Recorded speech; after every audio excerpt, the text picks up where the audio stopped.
vamos a entrevistar a Jaime Escobar. Jaime Escobar es un laico chileno con raíces asturianas, asesor de comunidades de base y fundamentalmente también editor de Reflexión y Liberación. Jaime, un chileno asturiano, ¿no? ¿Qué pesa más en ti, lo chileno o lo asturiano? Bueno, es una mezcla, en realidad un poco la hidalguía y el tesón del chileno y por supuesto la tradición y la historia celta asturiana que no se puede sacar de los genes. ¿Cómo desembarcas en Chile? Por mis abuelos que llegaron desde Mieres y llegaron a Buenos Aires, le hacía mal el exceso calor veraniego y se instalaron en Puerto Montt primero y posteriormente con un negocio de licores en Santiago de Chile. Ahí parte, digamos, parte de la familia Martínez, desde Mieres a Santiago ya hace casi un siglo. ¿Has mantenido el contacto con la madre patria, con Asturias? Siempre, siempre, realmente desde hace 30 años que voy todos los años a descansar, a ver a los amigos. Pasé una temporada en el seminario de Oviedo, con el buen recuerdo de nuestro querido José Antonio Montoto, que en ese tiempo era rector del seminario. Y cómo olvidar a un hombre providencial como fue para Chile el cardenal Raúl Silva Enrique, nuestro querido arzobispo de Asturias, don Gabino Díaz Merchán, un hombre de Dios que felizmente todavía nos acompaña y vibra con esta revolución y esta primavera del hermano Francisco que nos interpela desde Roma. Eres un laico comprometido, digamos, que llevas muchos años en la pelea, en la lucha por el reino. Sí, la verdad es que al no seguir la inquietud de la vocación religiosa, hace más o menos 35 años opté por un laicado militante. Fundamentalmente partimos para promover y difundir los conceptos importantísimos que emanaron del Concilio Vaticano II. Después me especialicé en la vida de Juan XXIII, el Papa Bueno. Posteriormente participé de alguna manera activa, como junto a otros laicos del mundo, en el proceso de Nicaragua, en la cual ahí conocí, como conversábamos recién, con Fernando Cardenal. Viví con Fernando Cardenal en la residencia jesuita de Bosques de Altamira y después me integré acá en Chile, después de un paso también por el convento de los dominicos en León. Me integré en Chile a la lucha contra la dictadura desde una perspectiva cristiana, desde una perspectiva de no violencia activa, pero denunciando lo que el cardenal Raúl Silva Enrique magistral e históricamente decía, oponernos a la cultura de la muerte, oponernos a la tortura institucionalizada y superar esa larga noche negra para retornar a la democracia. En el ámbito más eclesial, misionero, ayudando a construir comunidades cristianas de base en sectores populares. Ahí me topo y me contacto con un grupo importante de religiosas y religiosos y sacerdotes y laicos realmente admirables. Y también obispos como don Jorge Hurtón, don Fernando Aristía, don Carlos González en Talca y por supuesto la herencia que tenemos todos de este hombre de Dios también, don Raúl Silva Enrique, un salesiano genuino, un auténtico hijo de don Bosco, como abogado que fue él, un amante de la libertad, de la paz y de la justicia. Ahora desgranamos esas últimas temas que me hablabas, pero antes me acababas de regalar precisamente tu libro Nicaragua, la difícil misión, sí, en el que abordas ese periodo, ¿no? Tú conociste de primera persona a Fernando Cardenal, que desgraciadamente acaba de morir, a Ernesto Cardenal, a Borges, a Descoto, a toda esta gente de aquella que se llamó la primera revolución cristiana, ¿no? Cierto, lo que pasa es que yo llegué por accidente a Managua, nosotros veníamos de otra actividad de un país cercano y llegamos a Managua y me inserté en la comunidad de Bosque de Altamira. Ahí compartí la casa con Fernando Cardenal, que en esa época, estamos hablando del año 87, 88, era ministro de Cultura, de Educación, con su famosa campaña de alfabetización, reconocida por la UNESCO como uno de los elementos de más importancia en América Latina. O sea, todos esos jóvenes, hombres, mujeres y ancianos condenados al analfabetismo, que fue la herencia mayor de Somoza, Fernando Cardenal y su proyecto educativo de alfabetización sacó a miles de personas del analfabetismo. Y en la Casa Bosque de Altamira conocí a otros hombres importantes del proceso nicaragüense, aportando desde el mundo cristiano a ese proceso de liberación en Nicaragua. Fue así que convivíamos en casa con Javier Gorostiaga, que era consultor del Banco Central y también asesor del Ministerio de Hacienda del primer gobierno sandinista, Peter Marchetti, que era un jesuita extraordinario, rector de la Universidad Católica de Managua, y claro, no era jesuita, Miguel de Escoto era de la Orden de Merignol, pero también tuvimos contactos notables con este hombre que todavía vive, y Miguel de Escoto, Nicaragua, y los pacifistas latinoamericanos, los amantes de la justicia y trabajadores de verdad por el bien común, le debemos mucho a Miguel de Escoto, no solo por lo que hizo desde la Cancillería nicaragüense, sino que posteriormente en Naciones Unidas. Y también no puedo dejar de mencionar, José Manuel, la labor extraordinaria y profética que hizo el Centro Manuel Valdivieso. Ahí hubieron notables teólogos, teólogas, sacerdotes, religiosas y laicos que silenciosamente y en todo Nicaragua, con mucha adversidad, con un cardenal enemigo de ese centro, lograron construir y hacer realidad esa utopía que era construir en Nicaragua un mundo mejor. Tengo buenos recuerdos de esa Obando y Bravo. Que acaban de hacer el proceso. Sí. Los mismos sandinistas. Sí, la historia tiene vuelta. La historia tiene vuelta, hay muchas vueltas. ¿Conociste también a Yacurí? Sí. ¿Un viaje en algún... Sí, estábamos en un país que no era El Salvador y por un accidente, por un asunto providencial, después de unas clases en la universidad, me topo con un jesuita que no parecía jesuita, pequeñín, sencillo, silencioso, y resultó ser Ignacio Yacuría. Y realmente a los primeros minutos de escucharlo, Ignacio transmitía más que certezas, cuestionamiento, elementos para un discernimiento correcto respecto al tema de la economía, de la teología, de la filosofía, él era un filósofo extraordinario, de todo lo que afectaba en esos años, de los años 80, a esa cultura de la muerte que se impregnó en todo el Caribe, en todo Centroamérica.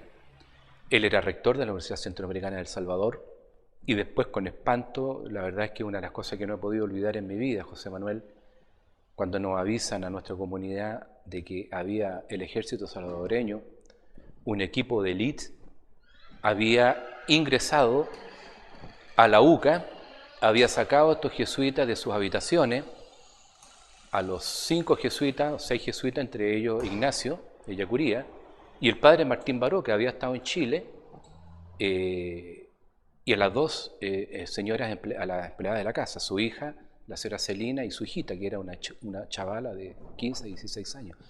Los sacan de sus habitaciones y lo ejecutan a quemarropa en una forma realmente salvaje en los jardines de la UCA. Yo nunca me imaginé, José Manuel, que a ese Ignacio Yacuría, que yo conocí prácticamente 2 años antes, iba a terminar su vida, iba a partir a la otra vida, a la verdadera, de esa forma tan espantosa, pagando con su... ¿El Papa les conceda saga mártires?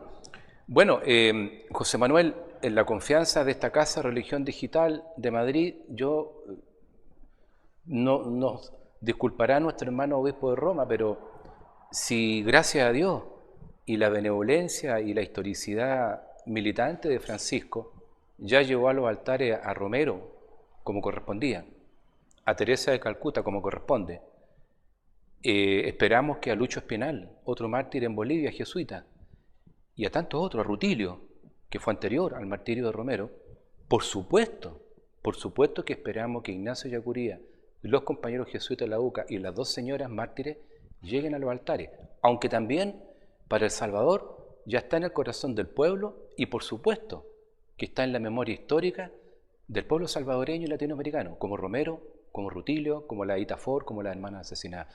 Pensamos que es un deber de conciencia, pero no somos quién para decirle al Santo Padre quién sí o quién no. Pero sabemos que en su corazón, en ese corazón bueno que tiene Francisco, está Ignacio Yacuría y los mártires jesuitas y las dos señoras de la casa de la UCA. ¿A Monseñor Romero no le llegaste a conocer? No, pero fuimos los primeros en Chile, junto al cardenal Raúl Silva Enrique, en llenar la Catedral de Santiago la misma tarde que nos enteramos del asesinato de Óscar Romero en la Capillita. Desde ese momento hasta hoy día, junto a otros miles de laicos y laicas chilenos y religiosas, yo quiero subrayar, José Manuel, en Chile y en América Latina, el rol silencioso, providencial y revolucionario de cientos de miles de religiosas que gastan su vida en sanatorios, en colegios, en obras de caridad, en sectores populares, en campamentos, en villas miserias. Es heroico el caminar desde el Concilio Vaticano II hasta hoy día que estamos conversando con la Primavera de Bergoglio, cómo estas religiosas a lo largo y ancho de América Latina, incluso desde Canadá y los Estados Unidos hasta Tierra del Fuego, gastan su vida tratando de ser coherentes con el Evangelio de Jesús. ¿Cómo conectas con el Padre Aldunate y su obra, de la que en este momento eres el editor de la revista y un poco el líder de la organización, si interpreto bien? Bueno, lo de el padre José Aldunate Lyon, más conocido por todos nosotros como Pepe Aldunate, fue también una especie de encuentro providencial o fortuito. Nos conocimos en los años 80 en una manifestación callejera contra la dictadura de Pinochet, reclamando la libertad de unos cristianos detenidos junto a otros profesionales y jóvenes laicos no creyentes y bueno, sufriendo las consecuencias de la represión militar de la dictadura. Inmediatamente tuvimos una sintonía con el padre Aldunate que fue recíproca. Por un lado, él como un jesuita muy disciplinado, no nos olvidemos que Pepe Aldunate fue el primer doctor en moral en Chile, fue el primer moralista, discípulo de Bernard Häring, el redentorista notable, y por supuesto de nuestro queridísimo Karl Rahner. Pepe llegó de Alemania a hacer clases en la Universidad Católica, hasta donde 30 y tantos años hizo clase ahí, hasta que la dictadura de Pinochet lo sacó. Y él tenía siempre el afán del escritor jesuita. Siempre él escribía en periódicos, en libros, en ese tiempo era muy difícil, en periódicos clandestinos como Policarpo, que marcó a toda una generación de laicos y religiosos y sacerdotes chilenos y latinoamericanos. Y empezamos a encontrarnos y nos encontrábamos los martes de cada mes en el centro del Almino, que ahí él tenía una oficinita muy pequeñita y cuando hacía frío nos calentábamos con un anafe eléctrico y cuando nos pillaba la hora de almuerzo Pepe andaba con su sándwich y su fruta en su maletín. Y empezamos a construir una amistad en la praxis, en la lucha.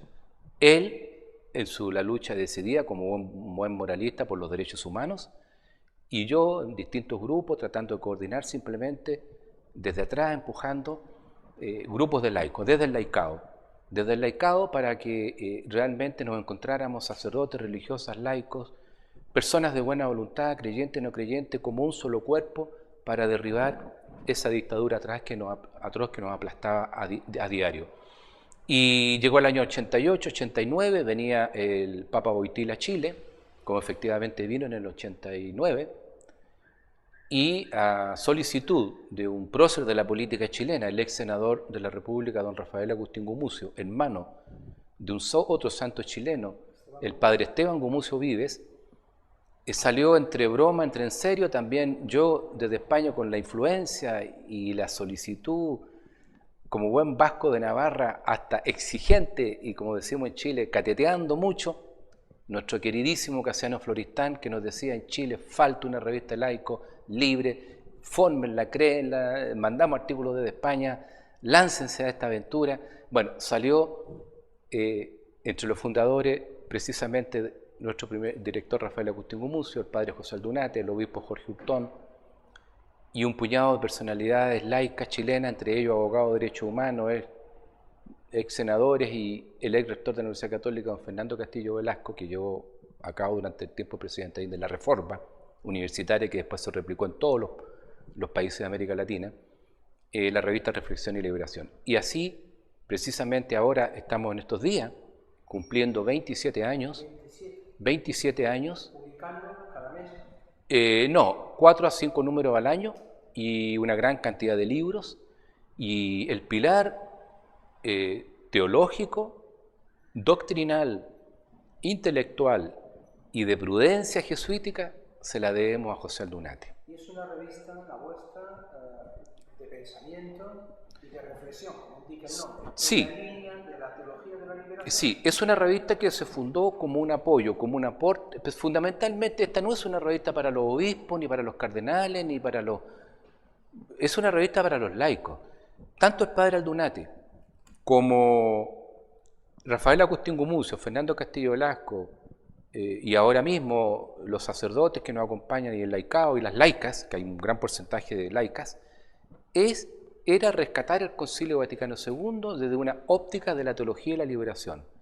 Nosotros somos difusores in situ de por sí de la doctrina social de la Iglesia, pero pensábamos que para Chile y Argentina, porque es muy conocida en Argentina, de hecho en Buenos Aires mejor plaza para nosotros que Chile esta revista, curiosamente, era de por qué nosotros no hacíamos el esfuerzo de combinar, de mezclar algo tan esencial de la doctrina nuestra de la Iglesia, que es la doctrina social de la Iglesia, con el concepto, con la idea fuerza de la teología y la liberación. Y lo logramos y así hemos mantenido esta revista durante 27 años, que no ha sido fácil, y además sufriendo los embates de ciertas jerarquías muy dolorosas.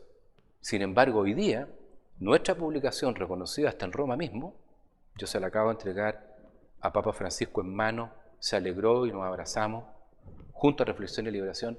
Hoy día somos la única publicación en América Latina, desde el día que Jorge Mario Bergoglio fue investido Papa Francisco, que no hemos dejado un solo número de publicar sus reflexiones, sus documentos, sus homilías hasta hoy día. La única publicación en América Latina.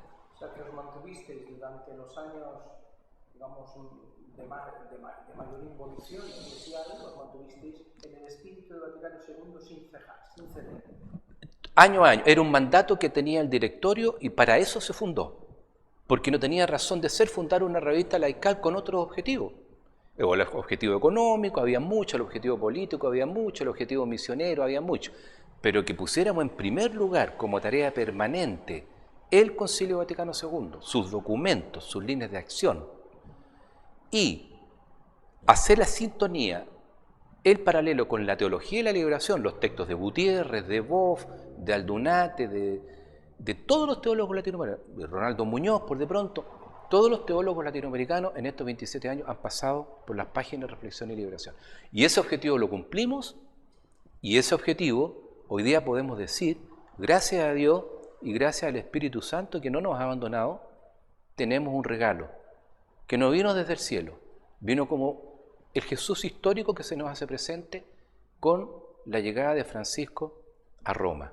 Y hoy día no tenemos ningún problema en difundir su exhortación apostólica, y no es que sea cosa de maravillas más o maravillas menos, José Manuel. La encíclica Laudato Si quedará para siempre, y estamos solamente captándolo de fondo Laudato Si, las ideas que hay ahí, los desafíos que hay allí, el soplo del Espíritu Santo que hay ahí. Me enteré de esto en Roma, simplemente lo comparto con los lectores tuyos, Religión Digital, en el 25% de lo que Francisco quiso transmitir, que algo lo mantuvo en su discurso en Naciones Unidas y en otro aspecto algo también avanza, lo mantiene o lo reafirma en Cochabamba, en el encuentro con los movimientos populares. Por lo tanto, nosotros nos sentimos premiados por el Espíritu, contentos, dejamos atrás las intrigas, las malas palabras contra la Reflexión y Liberación, los dolores y la amargura, porque nos sentimos plenamente hoy día en sintonía con el esfuerzo de Francisco desde Roma por la reforma, hacer una reforma en la Iglesia en serio. O sea, que os pasa algo parecido de lo que nos pasa a nosotros, que tenemos el viento a favor y estamos apoyando una causa que creemos que es la causa de Francisco y la causa del modelo de Iglesia del Vaticano II, en la que vosotros y nosotros siempre nos mantuvimos, en esa línea, no hemos cambiado. Vosotros erais francisquitas o franciscanos antes de Francisco y ya os mantuvisteis ahí en esa línea sin tener que cambiar para nada. Exacto. Tú has dicho uno de los elementos de fondo, José Manuel, porque El Evangelio nos enseña la espera, esa espera que también es esperanza. Pero también somos nosotros seres humanos y somos discípulos de Jesús. También somos, no solamente discípulos, somos misioneros. Por lo tanto, esa espera hoy día se ha transformado en un compromiso. Y no hay que temer a esa palabra, en una lucha. Pero no una lucha como los traficantes de armas, una lucha de los poderosos. No, no, no. Esta es una lucha y una revolución del amor, de la esperanza. Es una palabra que lo encierra todo.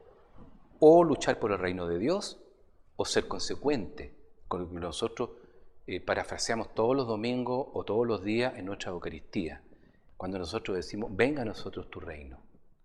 Eso hoy día es un elemento central en el compromiso de la lucha de este pontificado, de este esfuerzo que trata de hacer Francisco desde Roma, en la cual, lastimosamente, en algunos ambientes, incluso de poder, y lo tengo que decir con responsabilidad, en la propia curia, ahí mismo en Roma, no se entiende. No se quiere entender este esfuerzo, que es un esfuerzo del Espíritu. ¿El Papa tiene el enemigo en casa? Bueno, en casa quizás en Santa Marta sea difícil detectar, pero en la curia romana, los dicasterios romanos, la estructura gigantesca que es ese estado pontificio, en un alto porcentaje no se entiende, no se quiere entender o no se va al ritmo que Francisco quiere llevar a cabo, que no está haciendo nada distinto a lo que pidieron los cardenales en las reuniones previas del cónclave que a él lo eligió como papa. Hay gente partidaria de Francisco que se pregunta ¿por qué no damos orientacionales? Porque él, en primer lugar, en el aspecto, tiene formación jesuita. Los jesuitas tienen un cuarto voto especial de obediencia. Los jesuitas siempre hay dos dichos que son, claro, son dichos un poco para animarnos. Por un lado es que los jesuitas no se mandan solos, pero también está el otro dicho, popular me refiero, cuando se dice que son, o dicen ellos, soy de la compañía de Jesús, entonces uno le dice, bueno, vaya, qué compañía, ¿no? Entonces, cuesta entender y asimilar ya en un tono jocoso, menos riguroso, de que Papa Francisco, al haber sido elegido en ese cónclave, donde los días anteriores al cónclave se trataron todos los temas delicados de la Iglesia, que no es solamente este asunto de los temas que nosotros llamamos la cintura para abajo, estos temas de los amoríos por aquí, amoríos por allá, no. Temas más de fondo como el poder, como las finanzas vaticanas, como el nombramiento de los obispos, como el poder inconmensurado de los cardenales de la curia, como el sometimiento de las conferencias episcopales a Roma, la formación que se entrega en ciertos seminarios que no tienen nada que ver con lo que indica el Concilio Vaticano II y hoy día lo que indica la humanidad y lo que pide la humanidad. Por lo tanto, todo reducirlo a la píldora al día después, a las relaciones prematrimoniales, al celibato sí o no, o al tema de los abusos sexuales, a nosotros nos parece una caricatura, no desconociendo la importancia y la gravedad, pero nosotros pensamos que Francisco está mirando lo de fondo, la globalidad. Y ahí, evidentemente, yo lo reitero, no somos quien para indicarle alguna opinión, alguna línea de acción a su santidad, pero como a él le gustan los cuestionarios, como buen jesuita, las consultas, pensamos que él ya sabe cuáles son las prioridades que quiere el laicado, cuáles son las prioridades que quiere ver parte importante del clero del mundo y un puñado importante de obispos y algunos cardenales.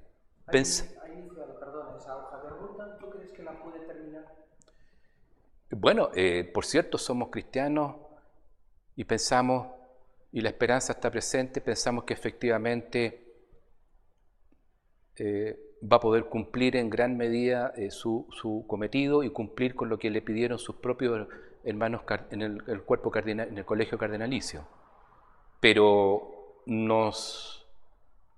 ordenando mi respuesta, José Manuel, nos inquieta profundamente que su santidad le falte tiempo.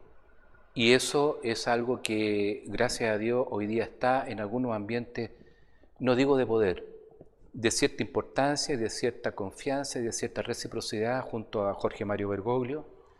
Y eso nos anima a que este año 2016, ya ha terminado el famoso Sínodo de la Familia, ya ha cumplido el encuentro con Cirilo de la Iglesia Ortodoxa, ya estuvo en Naciones Unidas, ya estuvo en África, ya vino a América.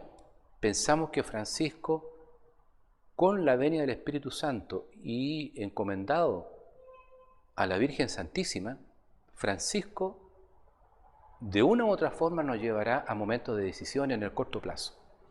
La revolución, esta revolución tranquila o pacífica de Francisco, ¿crees que puede ser reversible o crees que ya está consolidada como para que pase lo que pase, sea irreversible, no se pueda volver atrás?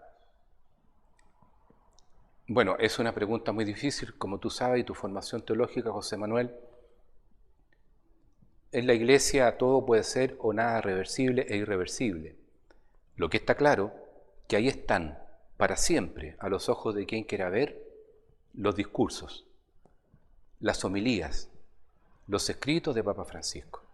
Eso quedará para siempre, no solamente en los anales de la historia de la Iglesia, están ahí al servicio de la humanidad, para los creyentes y para toda persona de buena voluntad. Yo más bien me inclinaría por decir que nosotros, los laicos en primer lugar, las religiosas, los sacerdotes, obispos, tenemos una gran responsabilidad que no es con Francisco.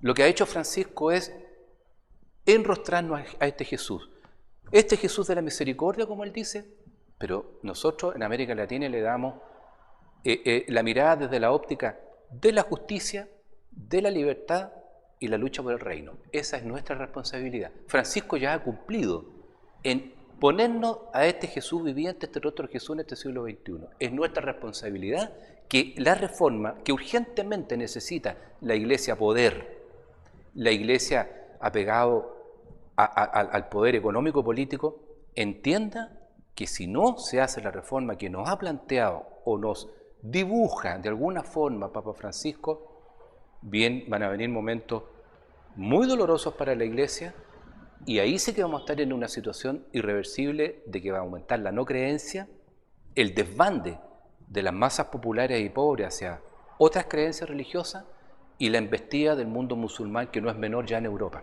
Eso es lo grave. O sea, que lo que nos está proponiendo a tu juicio Francisco es una conversión. Evidentemente. Del corazón personal y estructural. Lo repite cada miércoles, cada martes, en cualquier momento desde Santa Marta. Lo repite en las audiencias generales los días miércoles, lo repite a cada país que él visita, las visitas al límite a los obispos se los dice, cada vez que él tiene encuentro con los dicasterios, me consta, las veces que he estado en Roma, se lo plantea a todos los cardenales. O sea, por favor, somos seres humanos, no somos animales descerebrados. Hay un sinnúmero de documentos, de escritos, de líneas de acción, de llamados de atención, de súplicas. Lo reitero, ahí está todo ese cúmulo de orientaciones serias desde el Evangelio que Papa Francisco nos ha expuesto, nos ha regalado. ¿Qué es lo que más te impresiona? ¿Qué es lo que más te llama la atención? La lentitud y la hipocresía, que lo acaba de decir Francisco. La lentitud y la hipocresía, lentitud en asimilar lo que tenemos que asimilar porque de alguna manera nos toca nuestro modo de ser, nuestras comodidades. A ver, es que el Evangelio... Sí, el pueblo sí que está claro, él es superstar. A ver, un ejemplo concreto. Acaba de pasar por México. 24 horas antes que Francisco llegara a México asesinan a una periodista. Los días posteriores hay otros asesinados. Francisco ya está en Roma, dijo lo que tenía que decir. Hay menos democracia, hay más ebullición social y siguen los asesinatos.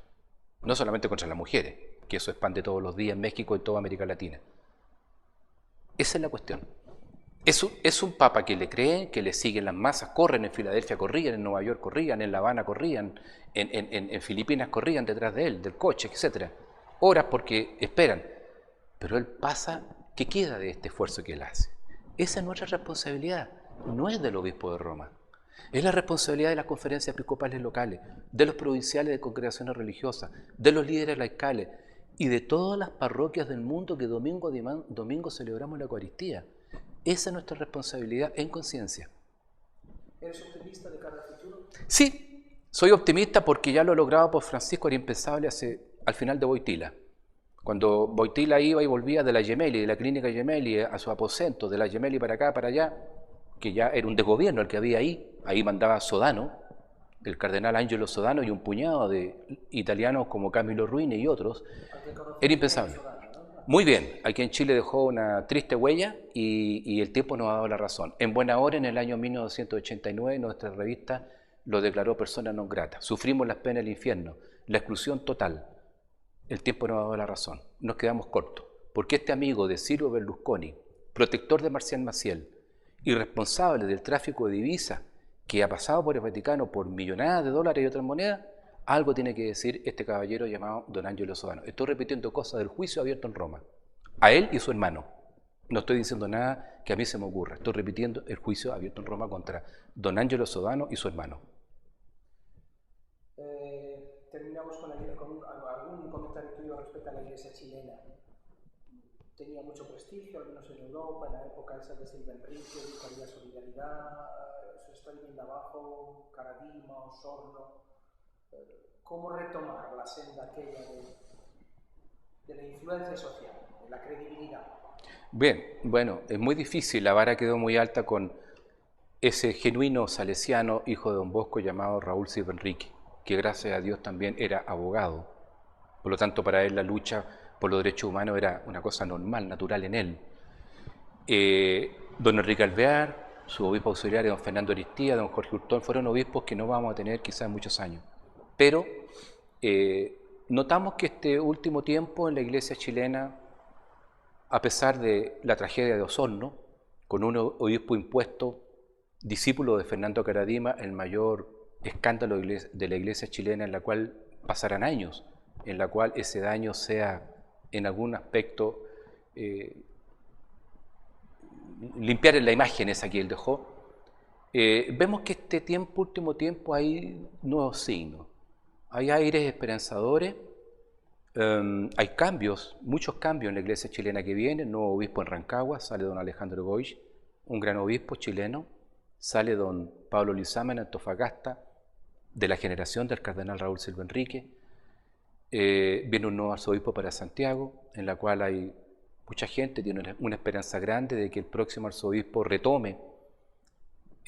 No es una crítica velada al actual arzobispo o cardenal de Santiago, simplemente me uno a esas voces que dicen retomar ese estilo, ese caminar de iglesia de servicio, misionera y respetuosa del diálogo, como el propio Papa Francisco le pide a los obispos del mundo: escuchen, con olor a oveja, caminen junto al pueblo, y a quien que esté equivocado, tengamos diferencias, conversémosla, no nos riñamos, toleremos y conversemos. Eso es lo que queremos para la iglesia chilena, eso es lo que esperamos este año 2016 para la iglesia de Santiago, y por lo que va y viene de Roma, por lo que va y viene, pensamos que se está en esa senda de mucha esperanza y vienen novedades inclusive para Osorno. Por lo tanto, hay que seguir orando con mucha intensidad, seguir manifestándonos, no autocensurarnos nosotros los laicos, seguir bregando día a día con mucha esperanza de que vendrán nuevos tiempos para la iglesia chilena. Amén. Que lo veamos y que represente mi relación por lo menos otros 27 años. Bueno, en eso estamos. En eso estamos. A ti, José Manuel, y a los amigos de Religión Digital.